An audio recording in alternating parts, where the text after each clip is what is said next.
Yo, kone, merci. Merci, Oujantenal. Pando Moulolobal, Ousenal, et Soukei. Matanando Bela Melo Mounier, et à ma fait un déjà malasiet. Banja Kumanale avec Kakoli. Anale, Kajaola Nale. Jakubu Koliel, Bonuloba Tate Malegana Momolal. Et à ma fait jam. Lolobalou c'est dans le préfet. Lolobalou c'est dans la mairie. Lolobalou c'est dans les autorités comme Moutate. Lolobalou c'est dans le Tibelombay à qui l'on a fait fait. Qu'on est merci.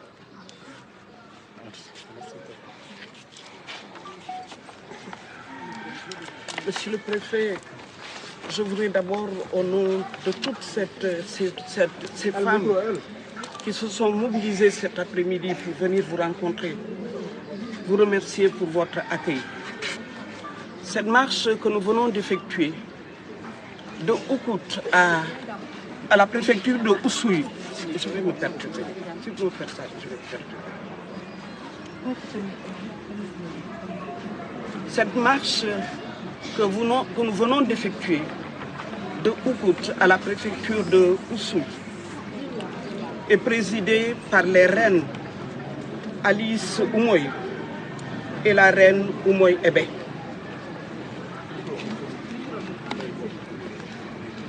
Elle prendra fin au palais royal.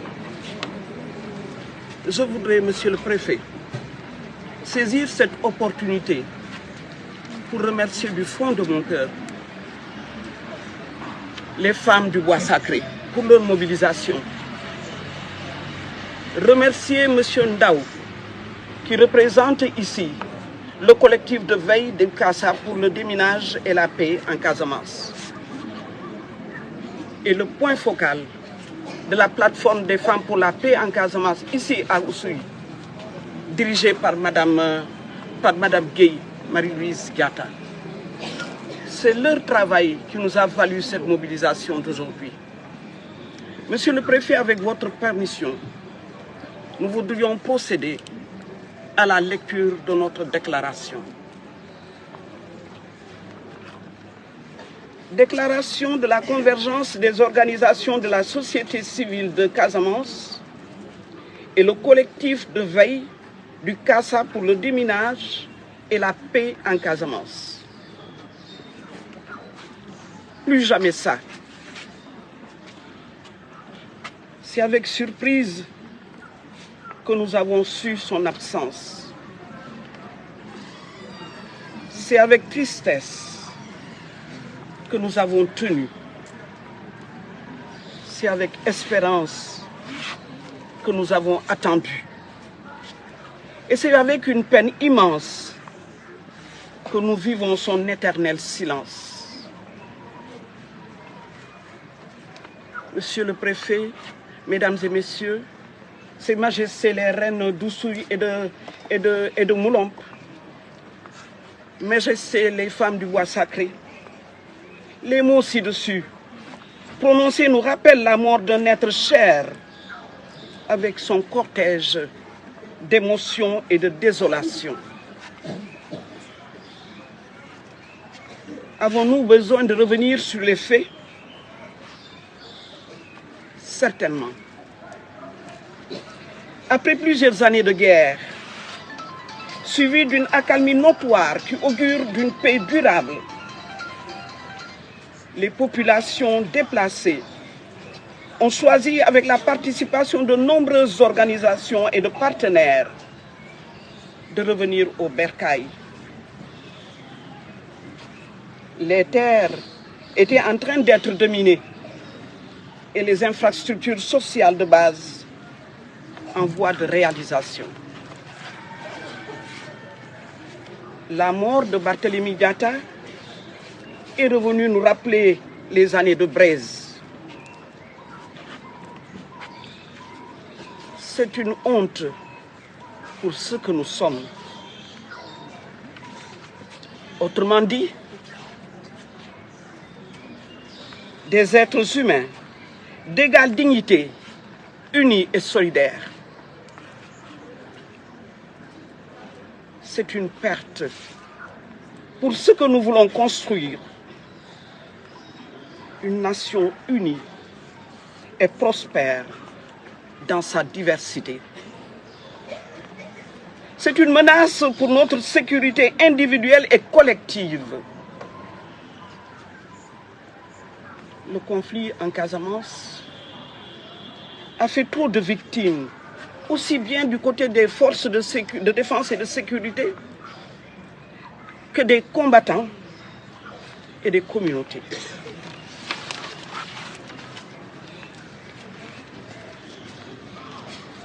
La paix est indispensable pour un développement humain, inclusif et durable. Il est temps de nous pardonner nous-mêmes. Il est temps de pardonner les autres, nous réconcilier avec nos esprits éparpillés. Le temps nous rappelle nos histoires.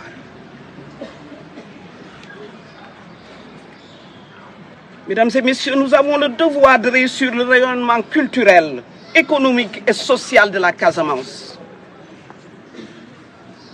Nous avons le devoir de réussir la paix en garantissant la libre circulation des personnes et des biens. Nous avons le devoir de réussir le retour des réfugiés en les accompagnant dans le déminage de leurs terres, dans la construction de leur habitation, dans la reprise de leurs activités socio-professionnelles, dans leur prise en charge psychosociale.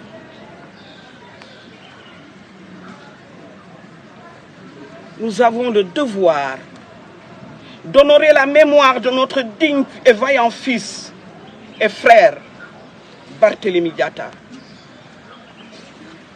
en assurant le suivi appui de sa femme et de ses jeunes enfants.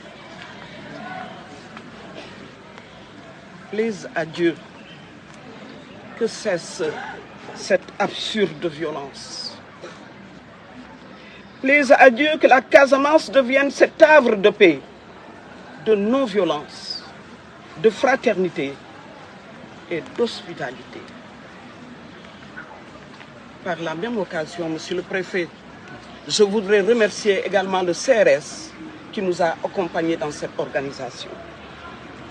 Pour la convergence des organisations de la société civile, moi-même j'ai signé Ndeye Marie Thiam.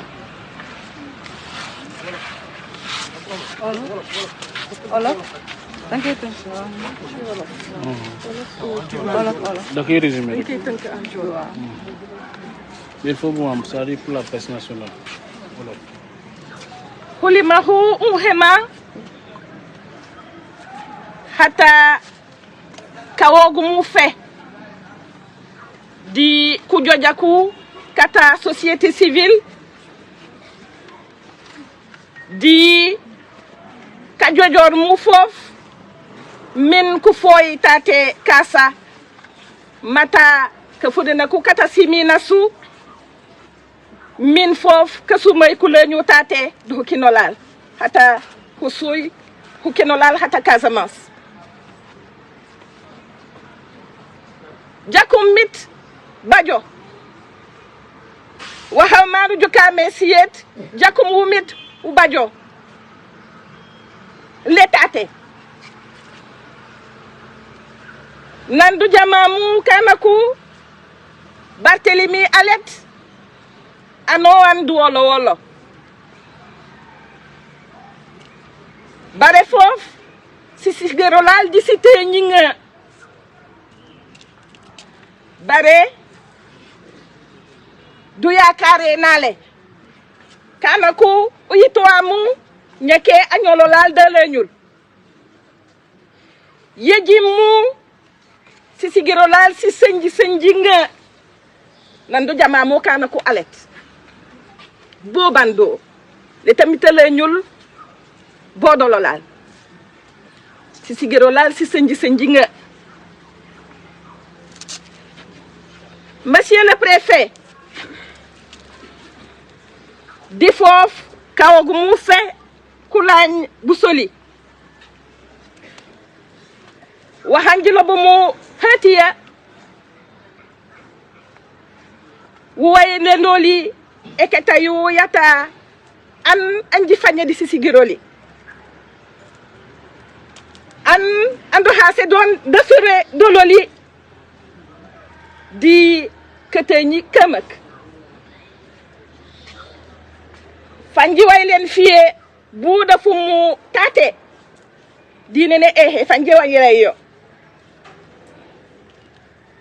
fiyo nga na neta molal yata Casamance yo mudi ketenyi bare du bilabil usenal matadonale kasumay kuloholo onko debil kandu has mudon kulet diku kina ku kolil kafumu matahoti kahu bukan don sanca ba majak siet ku fanyen fany kulañ bot ano antandu ufulomu ku min ku commencé kulib ku nges bu ko mu ku kan min kulañ bare ekete ta Barthélemy elañu lo e wayele no lal simitan suma sandu has modom ano an abajut ka sumay sufen sufnga teñi nga ano an anta te dinene leta a mojen bu do yokamu mata hotika ho yeji musiyet nyisu nyoke kalabuku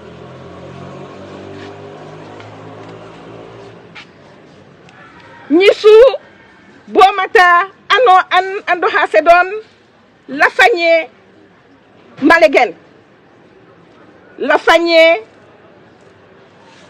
kayito kata alokuwan bare fof perte yemak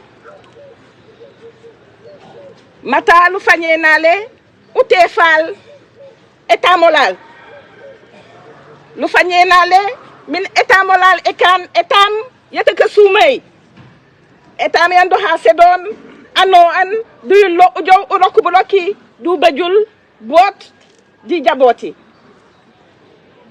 bare fof kaka jen kemak bo mata sécurité yololal ka sumay ko kolal ka sumay kata alokuan ano an hukol bare fof kata ololal fof lal fe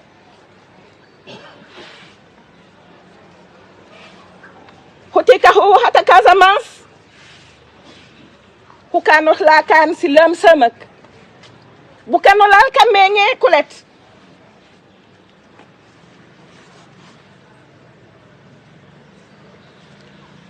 kamu di kafoya ku kololal kamu sécurité yololal kamenge di buko kulet bare fof di bañololal kamu di bu jalabu kamenge kulet kumumulal bu kanolal kandula ko amu babe di sulu fasu sololal kamenge kulet yeji musanji nga dano an kasumay di kasumay bale développement ay lebaj di kasumay bale duy lale utayoral minu bajal ukanal si soxlawolal di kasumay bale etamolal e limu e baji kasumay bonanonan yejimu utukalit minu bonketoral utukalit minu bonketal kakajenolamu utukalit minu jamolal di winu molal bare fof di sisigirolal etangayu ewayelen metenye wax wajakut wax wandu hase don utukut mulit letukat bare ubonketoral utukalit mante waxandu baje namu wammu e cosanolal bare fof waxan du baje namu no mata loba mu sanca ba manchak to du baje namu utiñal waxo wax u baje ne sanca ba manchak bare fof utukalit min Casamance e lekan e tam yandu hase don andu lojo bandu leñul waxu bakanuti utuka folit mante malegen ka suma ya kudu leñul nano nan min ano an ay la ana hajaw banda leñul wax bakanu tol utukalit min kandu has modon kulet bolil du hasale waw mu hufu ufur ulet boli min ku caagi ukin ku caagi rulak ku caagi dukan waxo wax lu hasale don wax wastañi usenji nga e jimmu utukalit minu bonketoral minu rambenal bukuma kaletu mu bolil ku yili kulañ nan ku fañ mu ku lañut mata sumi sum kuy tolu ku jaw ku lollo biyo ano an awalen mu ajamu yo kana ku bon ku lañ ku taggu ano an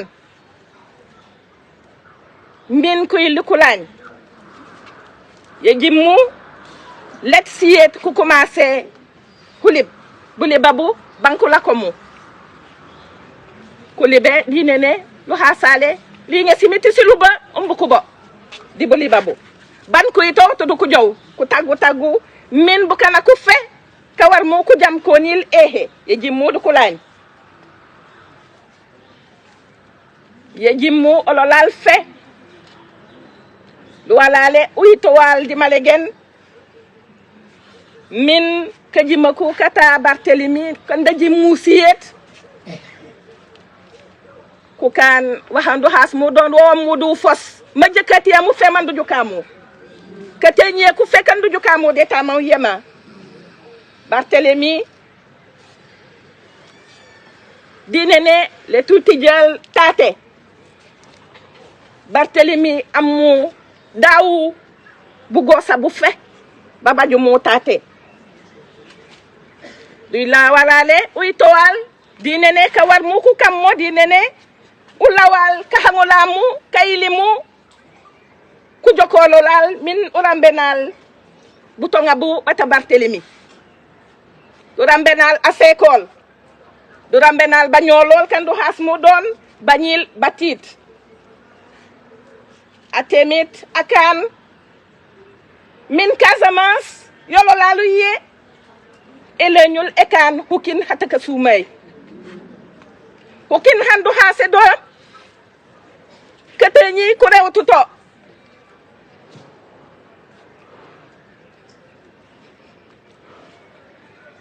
hukin hataka joko hukin hataka faño wala wala temit daylo min gisal anale ano an akatulo wahol minabil lu salal ku naxano lal kataw shina ono lal kana temit akatu mudu ngeno lal manul jiram bene tama yolol jiram ben hukinahu hata husoy o senal Casamance o senal Sénégal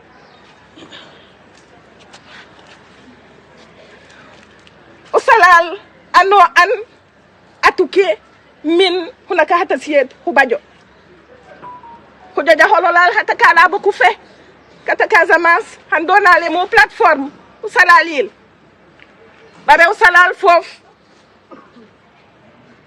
ndukur ndaw layte to di malegen mante hunaka hata siyed lu hubajo o salal ano an alohe alohut o salalol bare fof o salal anahana wololal amu après faw akat mu waxo wax minabin fof ajantenolal o fula mu tate fanu jal fofu jo salal anahanolal man sibilum bay li sale ano an kata presay ano an afullo bano ban bandabil afumulo li salol lu salalol kala buke li salol emite sham ano an abile da bala ndika sumayol ballu kontinalu ital matay tamolal lu senji kasama senji dine ne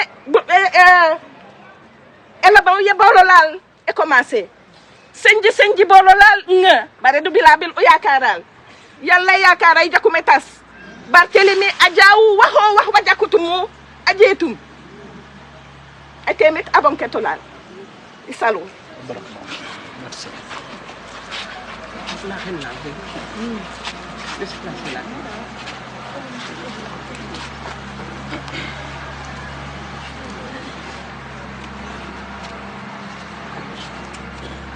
Monsieur le préfet. Non, là-bas, ça là-bas au palais.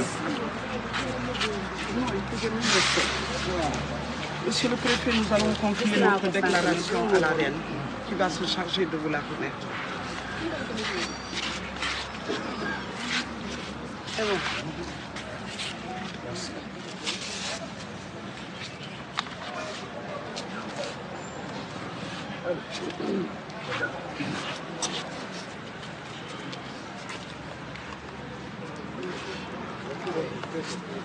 Préfet Mayor.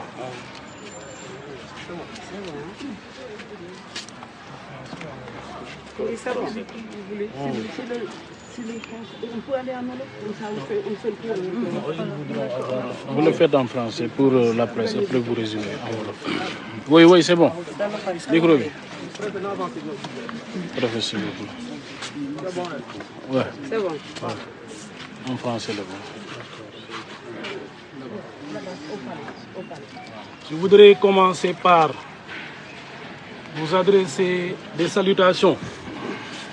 Des salutations destinées d'abord aux responsables des différentes entités ici présentes, notamment la plateforme des femmes pour la paix en Casamance, mais également le collectif de veille du CASA pour le déminage et la paix en Casamance. Je voudrais saluer toutes les entités qui sont membres de ces collectifs-là. Saluer aussi de façon particulière les reines et à travers elles toutes les autorités religieuses et coutumières du département. Je vous reçois aujourd'hui et je voudrais commencer d'abord par, après ces salutations, saluer l'initiative qui a consisté à organiser cette marche pour lancer un appel à la paix. Un appel à la paix est toujours nécessaire. Un appel à la paix est toujours important parce que nous le savons tous, sans paix, il n'y a pas de possibilité d'épanouissement humain. Sans paix, il n'y a pas de possibilité de développement. Donc, votre initiative est importante. Elle est d'autant plus importante que nous le savons tous, ça a été rappelé il y a un instant. Notre région a vécu un conflit pendant plus de 4 décennies, auquel nous avons payé un lourd tribut. Il est vrai que l'État du Sénégal, ses partenaires et l'ensemble des acteurs, que je ne pourrais pas citer au risque d'en oublier certains, se sont depuis longtemps impliqués pour une résolution de ce conflit-là. Et de plus en plus, nous marchons vers un retour définitif de la paix. S'il est vrai que nous sommes résolument inscrits dans cette dynamique-là, et je pense qu'il y a des avancées significatives que les uns et les autres ont pu apprécier à leur juste valeur, il est quand même évident de reconnaître qu'il reste encore des efforts à faire dans ce sens-là. Et je pense que l'événement malheureux que nous avons vécu récemment dans le département de Oussouye en est une illustration qui nous prouve nettement que nous avons encore besoin de nous ceindre les reins, de nous tenir les uns les autres pour justement progresser vers la paix. Je ne saurais avancer sans m'incliner encore une fois devant la mémoire de Barthélemy Diatta et prier pour le repos de son âme. Je voudrais aussi renouveler les condoléances adressées à sa famille que nous avons rencontrée juste après l'événement malheureux. C'est important d'appeler à la paix et je voudrais vous encourager dans cette dynamique-là. L'appel à la paix est important, on ne le dira jamais assez. Mais au-delà de l'appel, nous avons besoin également d'une implication des uns et des autres. Chacun a un rôle à jouer. Que l'on soit membre de la société civile, membre des organisations féminines, de jeunesse, des associations, autorités religieuses et coutumières, nous avons tous un rôle à jouer. Et je voudrais saisir l'opportunité qui nous est offerte par cette marche-là et par la déclaration que vous venez de faire pour vous inviter au-delà de l'appel à l'implication de tous, chacun en fonction de son niveau de responsabilité, de son niveau d'influence, pour que nous tous nous puissions nous donner la main et continuer à poser des jalons et des actes dans le sens de la paix en Casamance. J'ai reçu le mémorandum, j'ai écouté et j'ai une pleine intelligence de tout ce qu'il y a comme messages qui ont été rassemblés, en tout cas traduits à travers le mémorandum que vous m'avez remis. L'exploitation nécessaire en sera faite et toutes les autorités compétentes, en tout cas les autorités de droit, seront saisies par rapport à tout ça. Et les efforts seront maintenus au niveau du département, au niveau de la région et bien au-delà pour que justement la paix puisse définitivement revenir en Casamance. Je vous remercie de votre attention.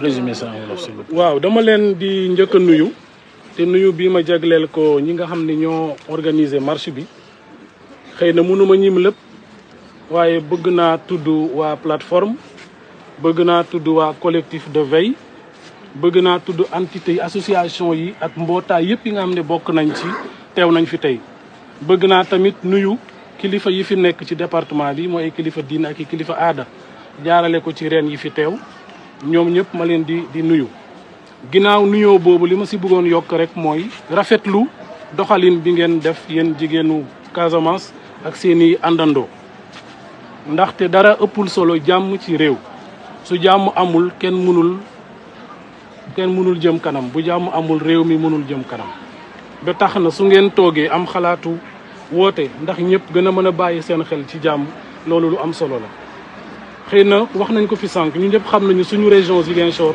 li ñu dund depuis ñeent fukki at a ngi nii gaa état bi ak ki àndandoo am ak ki partenaire am parmi lesquels yéen ci ngeen bokk ñi ngi def ay jéego jublu ci loo xam ne pour jàmm mën a am jàmm bu sax dakk mën a am Casamance te loolu defe naa kenn mënul naatable ne am na ay jéego yuñ ci def waaye nag war nañu nangu tamit ne am na lu des te ñu war ko def te li nga xam ne xew na ci département bi muy situation wu Barthélemy ñun ñëpp ñu koy métitlu di ko naqarlu war nañu gën a yee ñu xam ne tamit dese nañu ay jéego yu ñu war a def ma bëggoon rek balaa may continuer ma jaalewaat njabootam gën a ñaan ndax yàlla xaari ko ajjana te teg loxoom ci njaboot bi mu fi bàyyi si ginnaawam ginnaaw loolu bi mu weesoo nee naa woote jàmm am na solo waaye jëfee jàmm ak doxalee jàmm tamit am na solo état bi mi ngi ciy taxaw ñi koy jàppale ñi ngi ciy taxaw partie prenante yi ñi ngi ciy taxaw mais dama jàpp ne ku nekk ak foo nekk ak ci loo jàpp ak foo bokk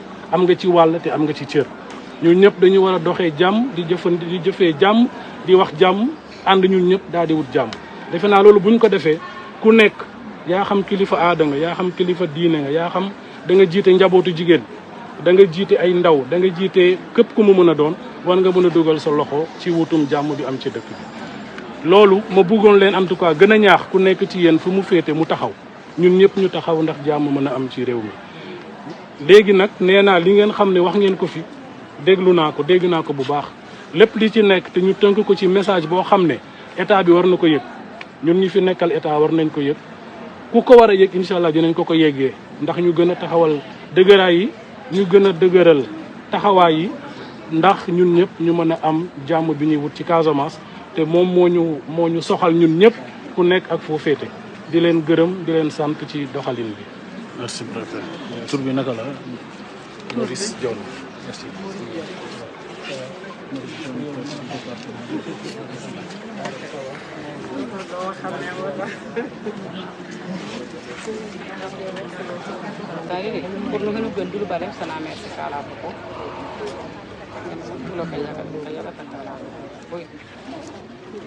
Majesté, je voudrais vous transmettre les salutations des femmes de la Casamance, celles qui sont ici présentes et celles qui n'ont pas pu faire le déplacement. Ce jour est mémorable pour nous. Nous aurions souhaité que toutes les femmes du Sénégal se mobilisent pour ce jour, pour dénoncer la mort cruelle de Barthélémy Diatta. Cette marche, nous l'avons démarrée de Oukout, qui a une signification symbolique pour nous. Elle a été présidée par la reine d'Oussouye et par la reine de Moulomp. Nous avons noté avec beaucoup de fierté la participation des femmes de toutes les bois sacrés.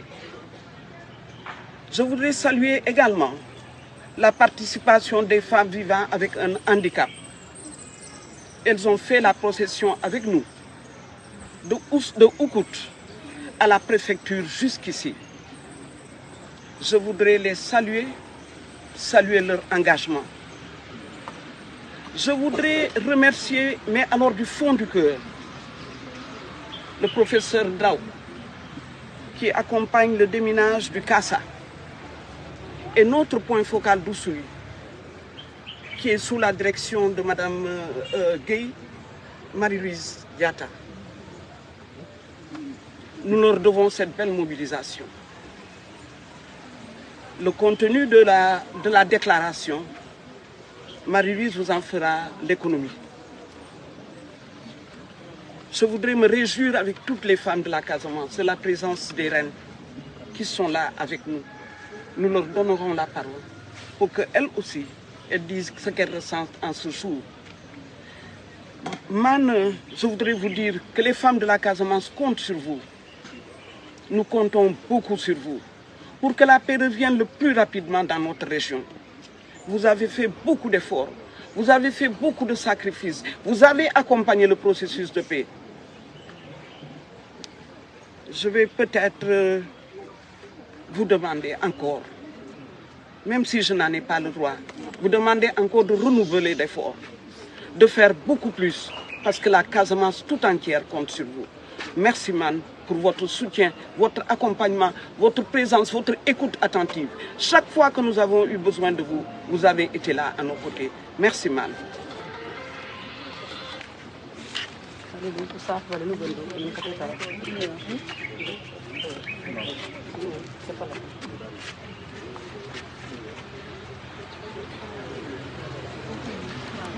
Man, di Safi, di Sali, di Kaja kata Kalabuku kata département yi fait, bade Kalabuku kata Casamance fait, Kalabuku kata Sénégal fait, di Sali. Di Sali mata nandi jammu boli gibile. Min ukan waxandu lo mu fait. Mante agnolo lal loju kalol ji ha se kana ko du kankan waxandu lo fe bare emi tay le kan don nakomu walenal waxaw fe di kangenol nanda ale tutumo jibibil bare senji di sigil yatano an jibi jito di jiakar na jito mo di jon mano man agnolo li fana la ñul ye jimmu di sigil fo sa senji di jammu kanaku alet ye jimmu di jon jakum mit baj jakum waxawma wu mit wu baj tate di département yololal kala bu ku fe kone jakum mit baj senji di esigiliata anale ano an jiwailen kanaku senji nga nanang uy latu yito babe mono jow luy mata senji libi baji kasumay jiaka kanaku kasumay ku baje Barthélémy nanda jomu buli babu ay tawtla jow jamo kanaku min lañ yeji mula baj kakanyen mina jow mo nokomu don nokomu jifanyut ololi kala bu ko jone jifanyut ban man ji hase jom ututuk tomu fan jak daw ji yaka nga daw di jilop fof kanaku kasuma ye kukuleñul fan jilop tok kasuma ye kukuleñul ji yaka daw bare ji yaka fof dano andololi anno an akan waxon day lo min kasuma ye kukuleñul anno an abaje sembewol akan min kasuma ye kukuleñul Johnson fof let jile tate mante malegen kasuma ye kukuleñul tate de hokina hololal bare di huleñul fof di Casamance di Sénégal fe man holima huma jilobu mu min John fof ano an ay limu alamben min butonga buba tabartelimi buba jika sumay lakan waxuma jiki sumu tate min John ololi fame bañolo lal kammudu bu jalabu ololi kanale ul bukil ololi kanale sanji modi bu ko di sanji dololi bañololi kam kon jommu tate di sulu foli ololi jibadil sonji modi bu ko di sanji dololi kan du khas mu fof bu ko comme kumu défense yu yata Sénégal e sundala yu e militaire yu ololi kanale jibadil sanji modi bu ko di sanji dololi tamoli jonane fame man bandi ji yakar daw ji yakar mumin kasuma yonkuma kuleñul merci. La reine va prendre la parole. Non, c'est elle qui veut. On organise. Est-ce que la reine prend la parole? Si, je vais prendre la parole. Donc, on laissera. Vous écoutez votre intervention pour permettre à la reine de Moulon possible de prendre la parole. Bien parlé. Yo, ngiyomuli kasaful kulu fekka ke tumu bolo kono bu jagu ngala hona kamwe hata siye ande jandi safman li bukanol e bila ye yandu bila me lu bila billi si gilo la se sengie bale ula nyuma metate ano anda walen ke sengie kola minu ngala ka law kata ulambenal anala ta anyelo me aleto me li jawo ola boli buko ku baj ke sumay latu yola lemu mu ñew si lemu su bo mata atuyol anda jamutu me hulim bo nandu jamame handu jamame anu anda be su holol lonkulo bola mu baba kana ku mu ngala le tindu ho ñu faja wa hawwe ku ngala lu yinu mo jobie minu tajal mateta ma yele jobi minona ba jongu balelen jakun kulanke ku kanola kulima kun kema parce que o fantako anale anona bu ko la fanyu tulima même lu bu ko fanyu tu bu jamanyola fali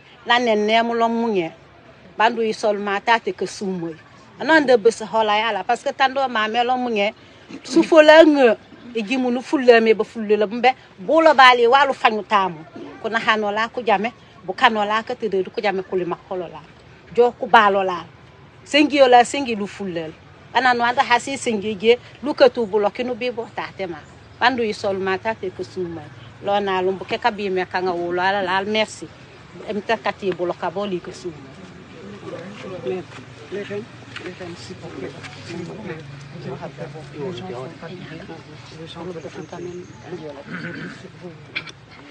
Résumez vos propos, s'il vous plaît. Xamna li waruma ko def sax. Baxna sax. Yo, safo.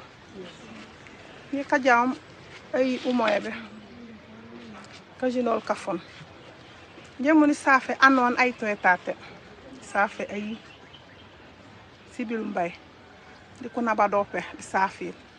Di saf akila way tomo. Di saf anon am motate. Kala ku pe di safi. Di safi ka humu momulom. Di anon tande humulo.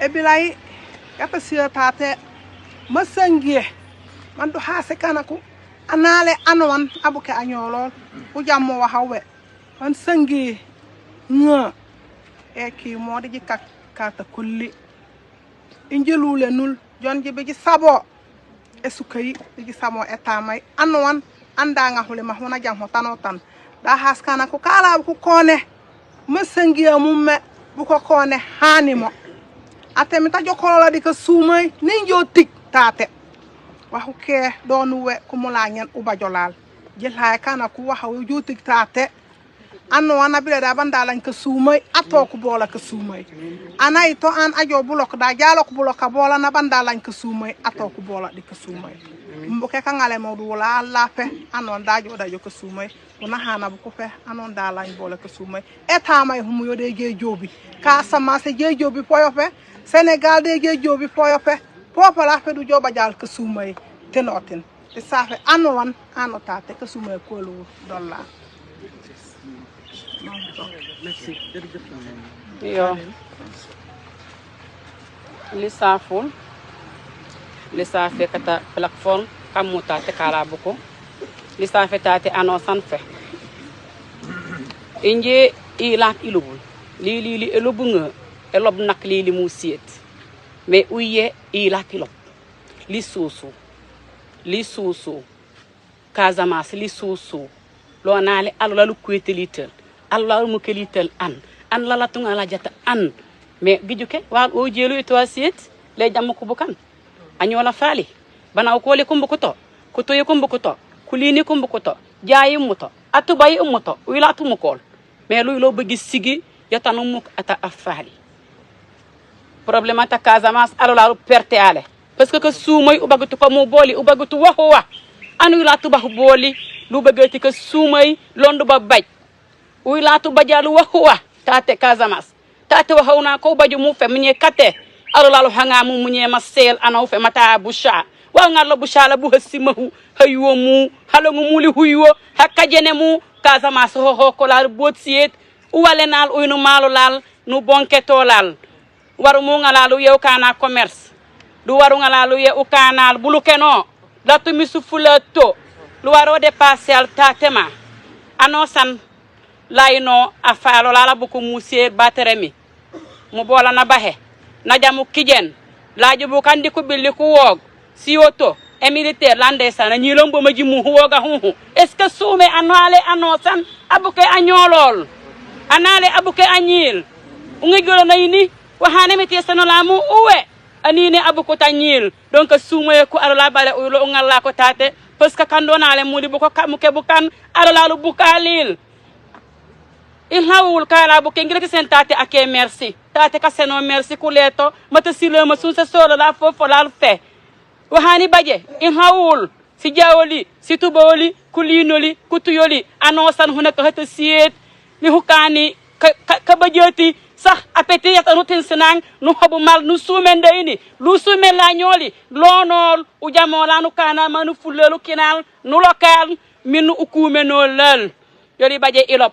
après faw eni lo sum le CB eni lo sum kuna hana ko la rum bukedi ku ngai ku halen ana han la wara halen a halen mata huwasen hajake minya nu fu mata te ke sumay tan wo gameli jobi kala buki anale anosanda belo angela nga hunge gena ya hola na kungo ni soanyu nye ka heba kunke lu suwe on suwe kaza masulu kenari ko wani ko mu kay mo ko lo ñun du ñu rey ay ni te ñu ngi rey o mena mu ke mok kala buko bangi jukke ana ma lobul ana ma kan u katal andala mela ma faalo lu jukku mu lu lobul me ko ne lu ma malu mal unaka hu fambi hu ngay ni kon ka makari la ko nge merci uy sorata te lu sorata ko sumay ano sanda balo angel la sumen dayinol la linol kateminya Merci.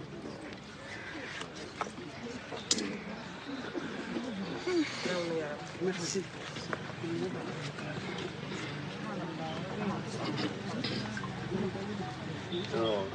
Saful kalamka. Saf sa kalam kabine bel pomya lijo ka ju opalal. Le saf analeto. Wana naleto mala jame. Yema yefululame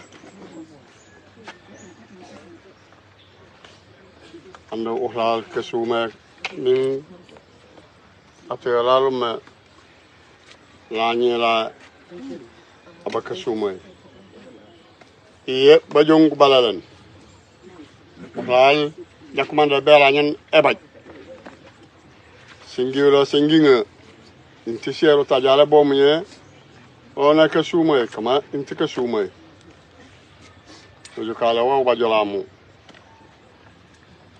man ni jonta ti jonta ka shumay merci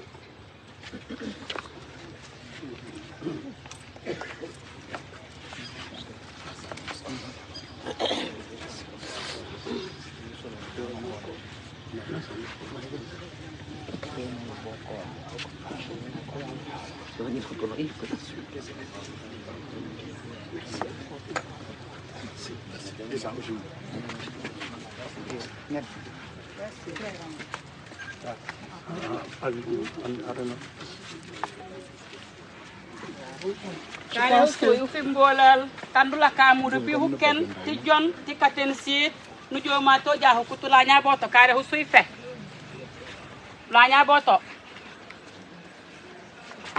ano anda shol ko bana nje batati ren da nga joxe rendez-vous fenn kon nag ñun sumay xarit suñu marché bi fii la yem ñu ngi leen di gërëm yéen ñëpp di gërëm bu baax waa Oussouye di gërëm bu baax taxawaayu Marie Louise Marie Diatta ak Nini ñoom ñoo tax ngeen génn du ñun ndax ñu xamu leen ñu di rafetlu bu baax collaboration bi ñu am ak professeur Ndaw loolu moo waral mobilisation bii yal na yàlla nangu ñaan yi préfet dig nañu ne ci déclaration dina yegg fi mu war a yegg wax nañu ki ñu war a waxal mooy le roi dëgg nañu tontu nañu ren yi aussi am nañ seen kàddu bu ñu fa teg te ñun amuñu kenn ku dul ñii ñooy suñu kilifa jërëjëf ki seen déplacement yal na leen yàlla delloo ki seen i jaboot ak jàmm ngeen fekk fa seen waa kër ak jàmm dinañu joxante rendez-vous danañu gisewaat dinañu toogaat ñu waxtaan ndax ren bi oo na leen aussi ci ngeen war a daje yéen waa Oussouye jërëjëf merci